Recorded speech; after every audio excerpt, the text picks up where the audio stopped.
Hey there, mind if I come in? No, really.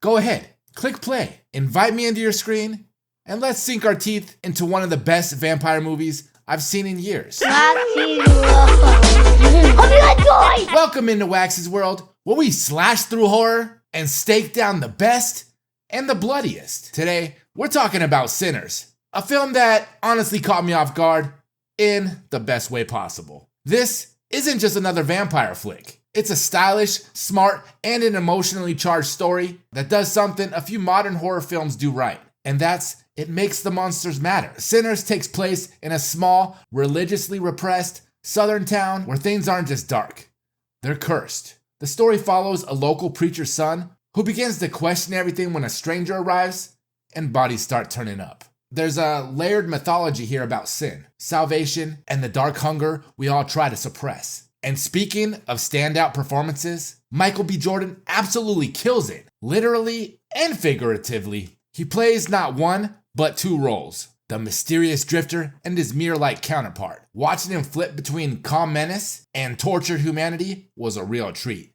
He brings weight to both roles. He's one of the biggest reasons this movie works on such a deep level. Now let's talk about the tone and atmosphere. Sinners doesn't just rely on blood and fangs. It creeps under your skin with tension, lightning, and an eerie sense of inevitability. The cinematography is drenched in moody reds and shadows, almost like the camera itself is afraid to shine too much light on the truth. You feel like you're trespassing in someone's secret cursed world. And that world building, some of the best I've seen in a vampire film in a long time. It's not just vampires hiding among humans. It's vampires living by rules. All right, well, let me in so I can help. And what happens when those rules break down?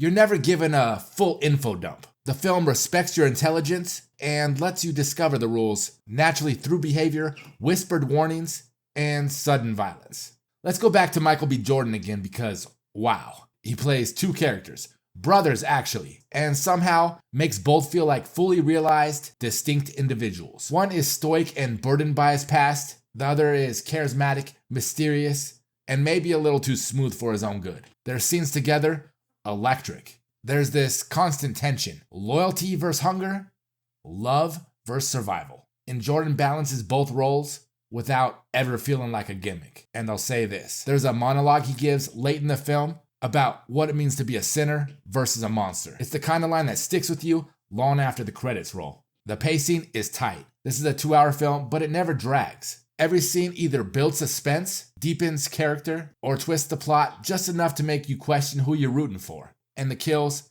tasteful yet terrifying.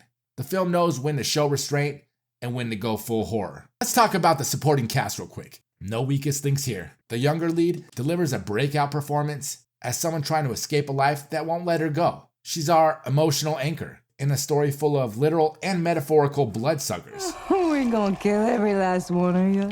Now here's the thing. I know people will compare Sinners to Let the Right One In, Blade, or The Lost Boys. And honestly, Sinners earns its place in that conversation. It's not trying to be them, it's carving out its own legacy. One drenched in style, soaked in sorrow, and dripping in meaning. My only real criticism is I wanted even more. More time in that world. More backstory on the vampire hierarchy hinted at. More of those poetic voiceovers that felt like lullabies to damnation. But maybe that's the point. Like any good vampire tale, it leaves you hungry. If you're even slightly into vampire horror, heck, even if you're not, Sinners is worth the watch. It's bold, brutal, and beautiful in its own haunting way. And with Michael B. Jordan given one of his best performances, yet in a dual role, this might just be one of the best modern vampire films we've seen in decades. So what did you think? Have you seen Sinners? Do you agree that it deserves a spot next to the greats? Or are you still waiting for that one vampire film to truly sink its teeth in?